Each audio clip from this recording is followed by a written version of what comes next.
Do you see that Ukraine will join NATO in the near future? Currently, it's very difficult to say because, again, first we have to stop Russia's war in Ukraine, this illegitimate attack. And what we say and what we do is on NATO allies' side, we clearly prepare for all scenarios. Russia has kept accusing others of intending to use chemical weapons, but in the same time, it has been Russia that has used chemical weapons. That has been in Russia. Democratic countries. The Indonesian leadership will decide, of course, and will act in a very wise way to decide what is best. So it's not for me or NATO officials to teach in this respect how and what should be done with G20.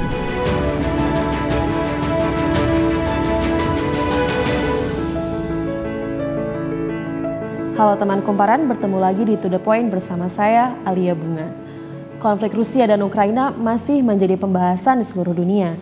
Penolakan Ukraina akan supremasi Rusia di Eropa Timur dan keinginan untuk bergabung dengan NATO disinyalir jadi penyebab utama. Namun hingga kini, NATO belum memberikan langkah nyata untuk menghentikan konflik sepenuhnya. Terbaru, Joe Biden memperingatkan Rusia untuk tidak melakukan aktivitas di wilayah NATO agar pertahanan kolektif sebagai kewajiban suci anggota aliansi dapat dihindari. Lantas, apa saja langkah yang akan NATO ambil untuk mengakhiri konflik tanpa membuat masalah ini semakin pelik? Telah bergabung secara virtual Asisten Sekjen NATO untuk Diplomasi Publik, Baiba. Hello, Madam Ambassador, Baiba. Nice to meet you. Selamat sore, Indonesia. Greetings from Brussels, from NATO headquarters. Thank you once again for your time with Kumparan. We really appreciate it. It is a pleasure to be speaking to the audience in the world's third biggest democracy. Madam Ambassador, shall we just get to the point now? Okay. Of course. We shall start with the first question then.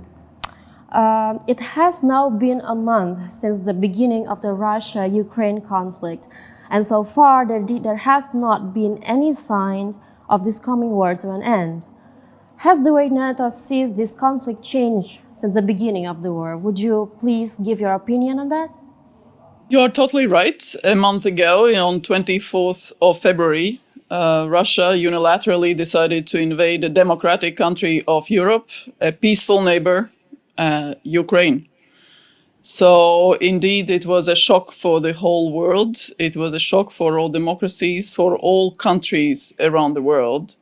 And we have all together taken an important action. And I think it has changed the way this war of Russia is perceived around the world. It has also indeed affected the way Russia is waging the war. So what we have done all together globally is, of course, because Russia violated the United Nations Charter by attacking its peaceful neighbor. So the whole world, 141 countries in the United Nations, united to condemn Russia and to call for restoration of Ukraine's sovereignty and territorial integrity. It's a sacred principle, the basic principle of the United Nations Charter. Second, many countries in the world, including in Asia, imposed sanctions on Russia to make sure that the incomes from its economy cannot continue finance this horrible war where thousands of civilians are being killed and children are being bombed and mothers being thrown out on the streets and killed. So the collective action to impose sanctions has been essential to stop financing this war by Russia. Then collectively, many countries in the world have decided, of course, to support Ukraine's right to self-defense. Again, it's a fundamental right in the United Nations Charter, the right to self-defense. So the countries, and that's not only NATO allies, but many countries are helping Ukraine with humanitarian aid, with financial aid, with political support, but also with giving Ukraine weapons so that it can defend itself. And third big part of the whole international response has been, of course, this international solidarity per se. But for NATO specifically, we are 30 democratic countries that have united in the political military alliance. NATO is a peace project. It was created after the Second World War to ensure security for its members, to make sure that there is security to grow economically, to have our children be able to be educated, to prosper, and to engage peacefully with all countries in the world. So in that respect, NATO, of course, had to also draw lessons for itself. So we have adjusted our need to protect ourselves and to make sure that these additional threats that Russia is posing by its behavior does not become a threat to the 30 countries that are members of NATO alliance. So all this has led to the fact that Ukraine is able to defend itself. So if Russia expected that Ukraine will give up its fight for its territory, sovereignty, for its free choice to live as free people, Russia has not succeeded. And our task together, all the world's people who believe in our free right to choose, our task, our sacred task, is to support Ukraine in their fight. Speaking of the members, does NATO consider pushing forward Ukraine's plan to join the alliance at all? Will we see any decision regarding this in the future? It's Ukraine's right to choose what it thinks is best for itself, just like for Indonesia or for Bulgaria or for Australia or New Zealand. We work with many, many partners. Ukraine is a partner for NATO, just like Finland or Sweden or countries. We have also partners in Asia. And these partners are very different. There are partners who want to join NATO. There are partners who don't want yet to join NATO. For example, Finland or Sweden, they have chosen not to join NATO, but work closely with us. But there are also partners, for example, partners such as Colombia, in South America, or partners in North Africa, or in Asia, as I mentioned, Republic of Korea, who cannot join NATO because they are not in the Euro-Atlantic region. But it doesn't mean that they don't have the right to choose how they work and what solutions they want for their security. I think Indonesia, in this respect, very well knows it. It wants to be it wants to have what's best for Indonesian people. Thank you for your answer. The next question is about the president of Ukraine. Zelensky recently stated that he is prepared to forego any intentions in joining NATO, so long as Russia is willing to withdraw its troops from Ukraine. What is your opinion on that? Again, President Zelensky is legitimately elected leader of Ukraine, and together with his people, with Ukrainians, they will decide what is best for Ukraine. History of Ukraine and relationship with NATO has been varied. Ukraine was a neutral country, then it announced a wish to join NATO. So it's up to them to decide. NATO's doors are open to new members because we believe again in this fundamental right guaranteed in the international law that it's countries with their legitimately elected leaders who decide what is best for them. But do you see that Ukraine will join NATO in the near future? Currently, it's very difficult to say because, again, first we have to stop Russia's war in Ukraine, this illegitimate attack. And then we have to support Ukraine to be rebuilt, and Ukraine will make its decisions. On NATO side, it's very clear principle that NATO's doors are open. The countries who want to join have to fulfill certain criteria. And also there has to be a consensus among the member states. But we will come whenever that is. We will come to that moment when it's relevant. For now, the important part is we have to stop Russia's war in Ukraine. That's the main priority first, yeah? How important is Ukraine for NATO? What does the alliance see in Ukraine? And does it justify Russia's fears of its membership? Are such worries revolving around NATO's expansion unfounded? Ukraine is a peaceful democratic country. It's going through reforms to improve itself. It was growing economically. It had very clear ideas how it wanted to develop. What type of economy, market economy. It was a successful exporter worldwide of various agricultural products, machinery, and many other things. But main thing, Ukraine was a peaceful neighbor. Ukraine is a peaceful neighbor. Ukraine has never ever attacked anyone, but it Yeah. has been attacked now by Russia twice in 2014 and now in 22. And for our generation, I think wherever we are in Jakarta, in Brussels, in Amsterdam, or in London or Dublin, the fact that a country can choose to attack another country with a fake precondition, with a false false propaganda is quite False horrendous, propaganda. and it undermines the whole principle how countries function among themselves.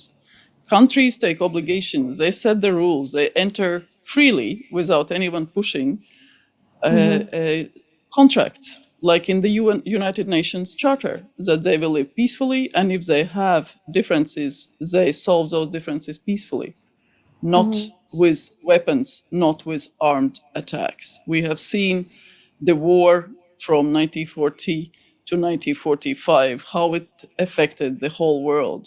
So I think quite clearly for our generation, the task is to make sure that Russia's war in Ukraine is stopped. Stop. And there have been accusations against Russia which claim that Russia is developing biological and chemical weapons to attack Ukraine. How will this affect NATO's involvement in the conflict? Yes, indeed, we have seen certain behavior of Russia and certain also indicators that show its willingness to do something. So Russia has kept accusing others of intending to use chemical weapons, but in the same time, it has been Russia that has used chemical weapons That has in been in in Russia. I'm uh, sorry to democratic interrupt. countries. Russia used chemical weapon in Salisbury, in the United Kingdom, but also Russia used chemical weapon against a political opponent of President Putin, against Mr. Navalny, who is currently imprisoned for long years by the Russian regime. So, in that respect, and of course, we remember how Russia was endorsing and hiding serious regimes' use of chemical weapons in Syria. So, very clearly, we know that Russia is both capable of using chemical weapons or other weapons of mass destruction, but also that it's able to do that. So, we have to be very, very careful, and what we say and what we do is, on NATO allies' side, we clearly prepare for all scenarios to make sure that we are ready in case Russia is doing that. But we are also assisting Ukraine by providing the necessary equipment, protective equipment, knowledge, and detection capabilities, again, to help Ukraine to self defend if necessary. And if chemical weapons, weapons of mass destructions, are used in Ukraine, would it be morally acceptable for NATO to brush aside Zelensky's appeal for concrete steps and his plea for admission to NATO? Again, we are preparing for different scenarios, and I wouldn't want to speculate currently if and when and how. But we are looking at a variety of options. Thank you for the answer. And time and again, NATO reminds us that the agreement for humanitarian corridors must be respected. However, we have seen that in this conflict, that is not always the case. Should not NATO play a role in enrolling these humanitarian corridors then? The way Russia has conducted this war is, of course, for everyone that has followed, a real horror. First, it thought that Ukraine will give up its freedom, its sovereignty, and territorial integrity, and basically lift its arms and say, "Russia, you have us." Of course, Ukraine didn't do that. Ukraine fought back. It self-defended. And then Russia started bombing Ukrainian cities with aviation, with heavy artillery, with indiscriminate use of artillery, civilians, children, women, maternity hospitals, without any type of thought what happens to the people on the ground. And why? To make sure that Ukraine does not have will to fight. And Ukraine does have that will. And I think it will maintain that will because they are fighting for freedom and liberty of their country, of their people. And of course, in the cities that Russia has bombed, the humanitarian needs, the starvation, the lack of water, medical equipment is horrible. So, together with the whole world, we have asked and called for Russia to maintain the ability to evacuate people, to make sure that these humanitarian corridors are enforced. There are many international organizations, humanitarian and NGO organizations also, who are doing, very practical work to ensure that people get some assistance. But yes, we call on Russia to ensure that humanitarian corridors are available and people can evacuate from the cities. And for putting NATO's troops on the ground, that currently is not being discussed. That currently is not an option. Poland expresses their intentions to formally submit a proposal for a peacekeeping mission in Ukraine at the next NATO summit. Has any decision been taken on this?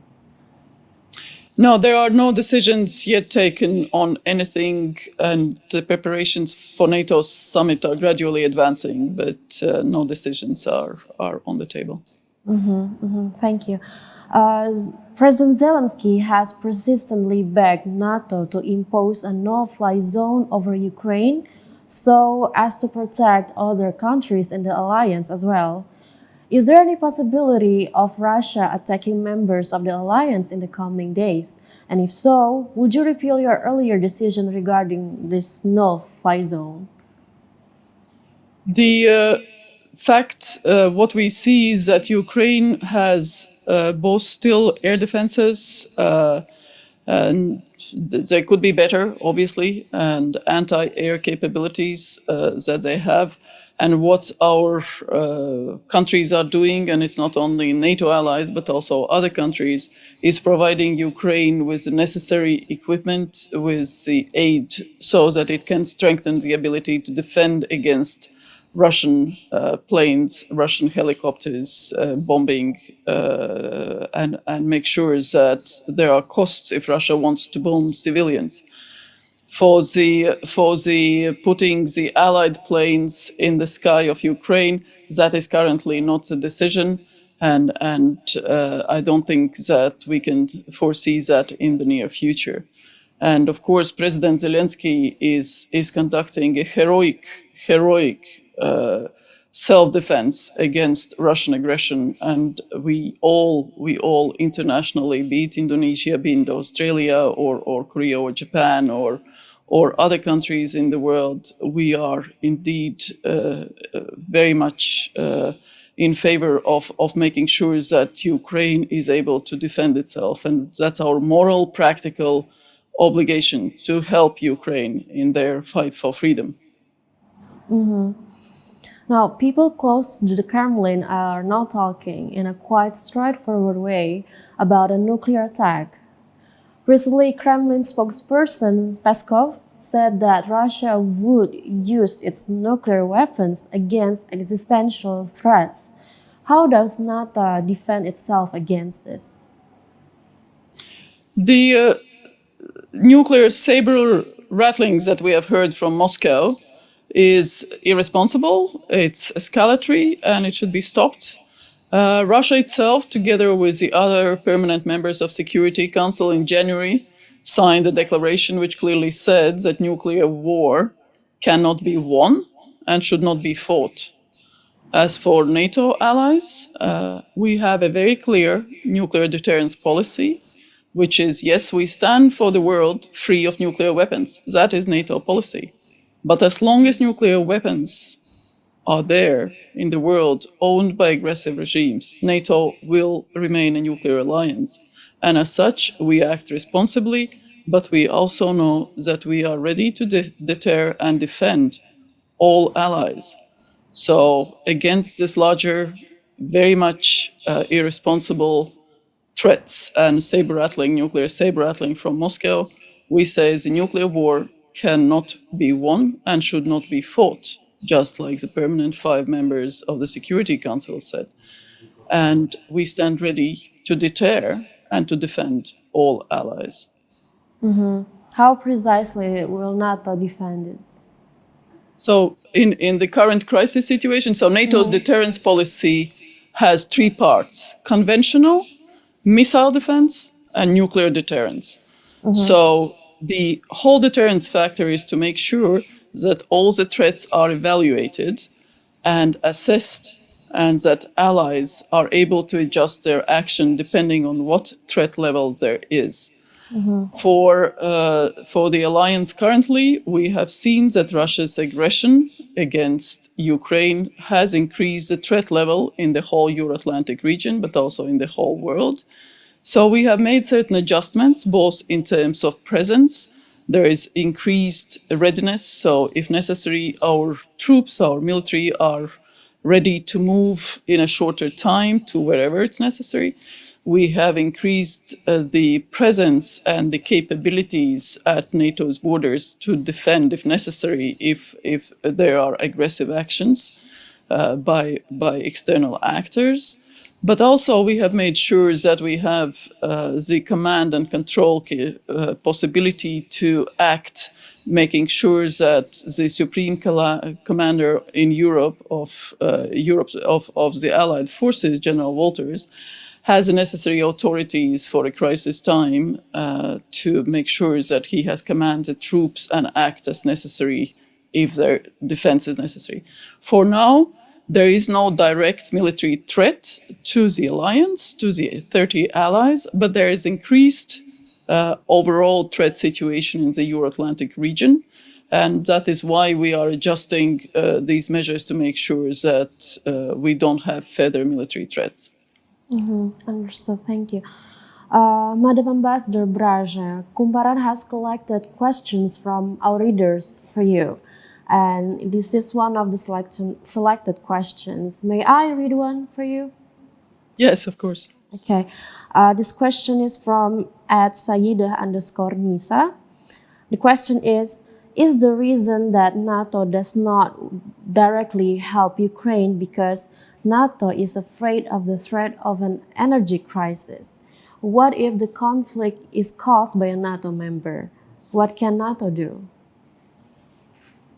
Thank you very much for that question. It has 3 different angles in it.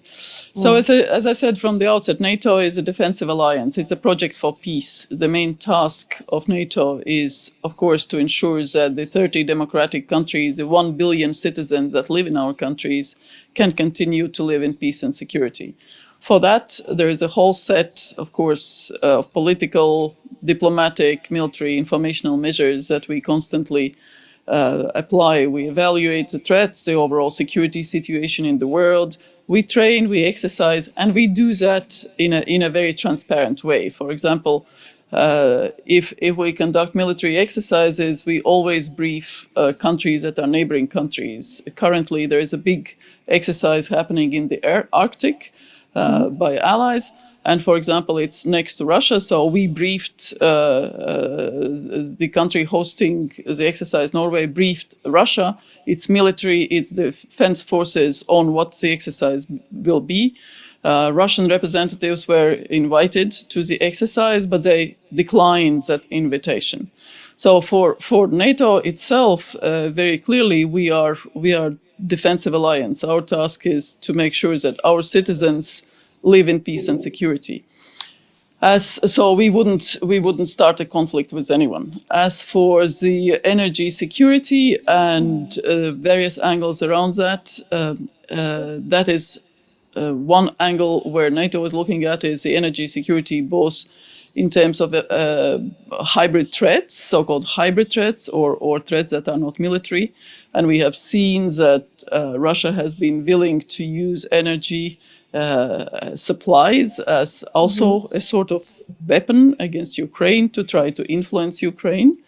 And we have also seen that in the run up to this crisis, there were various manipulations of energy policy and supplies of energy to Europe.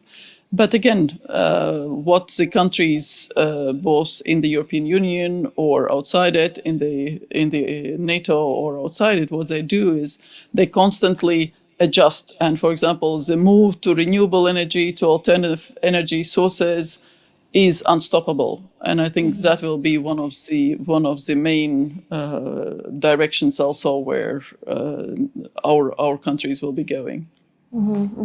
Thank you so much for your answer, Madam Ambassador. According to the US and NATO, Belarus is preparing to send troops to Ukraine to fight with Russia. What is the significance of Belarus' involvement for both Ukraine and NATO? Belarus is also a neighboring country to NATO. It was a partner country, and it was participating in partnership of peace programs. And the relationship was okay. I mean, it's not an example of democracy, but our countries worked with Belarus on a stable basis. In the last few years, of course, with suppression of political opponents at home, with violence at home, Belarus's regime moved much closer to Russia, and currently we saw the following. We saw that Belarus enables Russia's war against Ukraine, against another peaceful neighbor. It gives its territory to Russian troops from where to attack. We have not seen the evidence that Belarusian troops themselves are attacking Ukraine, but certainly it enables Russian attacks. But also it has, in the very organized referendum without much free choice, changed its constitution, providing that Belarus is not anymore a country that doesn't host nuclear weapons. So we don't know what that means, and we will follow that very closely. And speaking of ally, do you consider China as an ally of Russia in this conflict?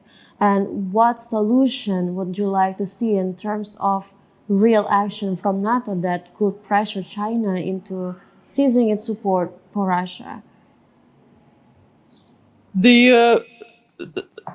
Our leaders, the 30 allied leaders, met last Thursday here in Brussels, and one of the issues they did discuss was also whether China is helping Russia militarily or in other ways.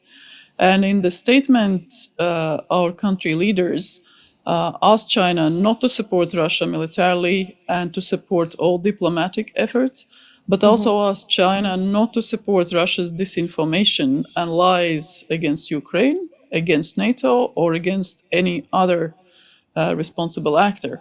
So I think that is where China's leadership should, of course, understand that there is a clear position by the 30 countries that how they see Chinese roles, that it should not be supporting, or any other country in that way should not be supporting Russia's war against Ukraine. So there should be no countries that's supporting Russia's invasion to Ukraine. Is that so? That is so. Yeah. Vladimir Putin has recently expressed his willingness to attending the G20 summit in Bali in Indonesia at the end of this year. On the other hand, Indonesia sees the obligation to extend its invitation to Russia as well. Is there anything you would like to say about this? I think Indonesia's vote in the United Nations is highly appreciated, that Indonesia as a free, independent country, as democracy, associated with all the other democracies in the world, and voted to condemn Russia for its invasion of Ukraine, and asked to restore Ukraine's sovereignty and territorial integrity. Being in a region that is very important, I think, for all of us, Asia, and being such an important country and such a wise country, Indonesian leadership will decide, of course, and will act in a very wise way to decide what is best. So it's not for me or NATO officials to teach in this respect how and what should be done with G20. But again, Ukraine, I think, should be in our minds and hearts for all of us, because it's like Indonesia, it's like anyone else. It's a free country, it's freedom-loving country. It's a country that is democratic, that is stable, that is peaceful, and we should support it. What drove NATO to annex former Warsaw Pact states? I'm not sure that I understand the question, but sorry. today in 2004, 10 countries were very happy to join NATO. Also, the country where I come from, Latvia. But there was also countries such as Poland and Romania and Bulgaria and Czechia and Slovakia, Estonia, Lithuania. So all the countries were very happy to implement the will of their populations, of their leadership, to join NATO, to become a member of the world's strongest political military organization. And again, for the same aim, we want our people to live in peace and security, and that is what working together as 30 allies in an organization, what it provides for us. And speaking of peace, does Russia still pose a threat to NATO? And what kind of threat exactly, if so? It could be not related to the ideology of communism, could it? When we look at Russia, of course, it has become year by year much more authoritarian. The elections are not free. The institutions and institutional balance is very controlled from Kremlin. So we clearly see that the only ideology that is there is aggressive nationalism. And that is, of course, also the basis that it used to lie about its intentions and to use as a false justification to invade Ukraine.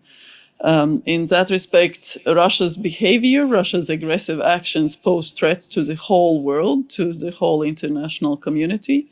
And the way we at NATO assess threats is, of course, we have very specific responsibility again to our populations to make sure that we evaluate all threats, that we constantly analyze them and adjust our action.